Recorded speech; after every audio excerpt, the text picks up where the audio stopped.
of the big favorites, and we'll run them down. Which is the most likely, in your opinion, to lose outright? The Bills, who are 9.5-point favorites against Detroit tomorrow. Cowboys, 9.5-point favorites at home against the Giants. Not just talking about, not covering. I'm talking about just losing outright. Right. Then on Sunday, scrolling down, obviously Miami, 13-point favorites at home against the Houston Texans. I mean, there's some huge favorites this week.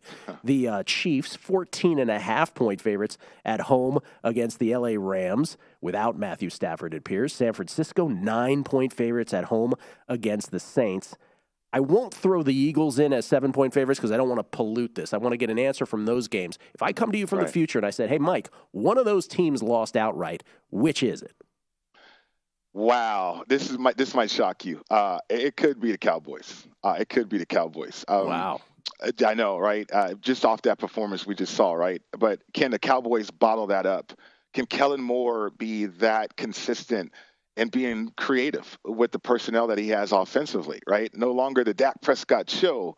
Let's make it the Tony Pollard show. Let's involve everybody in that offense that way and keep the defense off balance. But the Cowboys haven't had a propensity to do that. They haven't shown that type of consistency. That defense is all world. But we've seen this year, even with a defense like that, the Giants be able to run the football. I thought the Lions was in a good spot last week because Saquon Barkley had 35 carries the week prior.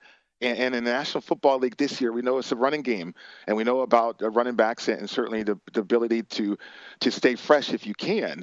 So I thought the Lions were in a good spot, but now you come off that game, you go into this game on a short week. We know the Giants are going to run the football. Saquon Barkley is going to be the focal point.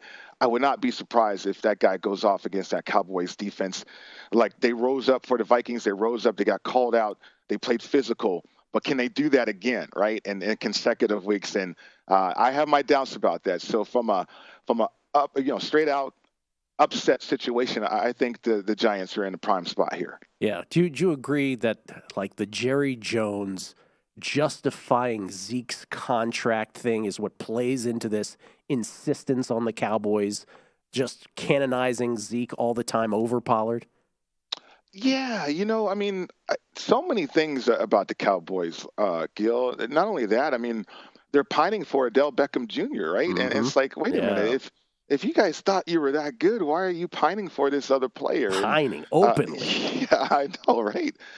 So I think within the building, there's a lack of confidence at times. It took Micah Parsons calling out players to get them up for the Vikings and get that type of performance. So here you go on a short week. Can they duplicate that? And that's the questions that I have about the Cowboys.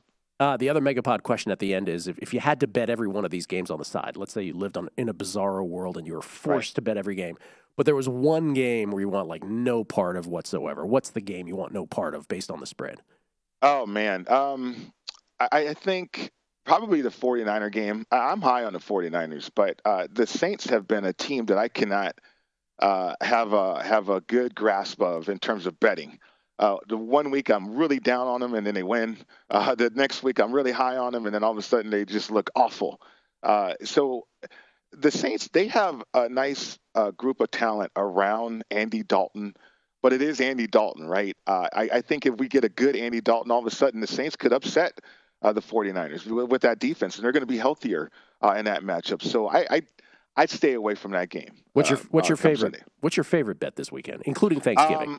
I like Atlanta. I like the points in Atlanta. Oh. I like the physicality that they bring. I know Kyle Pitts is out, but I've always liked and enjoyed Atlanta in a dog role this year. It's been profitable for me, so I like Atlanta catching the points right there. How dare you, Mike? How dare you? Hey, that's a rematch of the 91 playoff game, right? Well, I'm glad you brought it up there, Mike.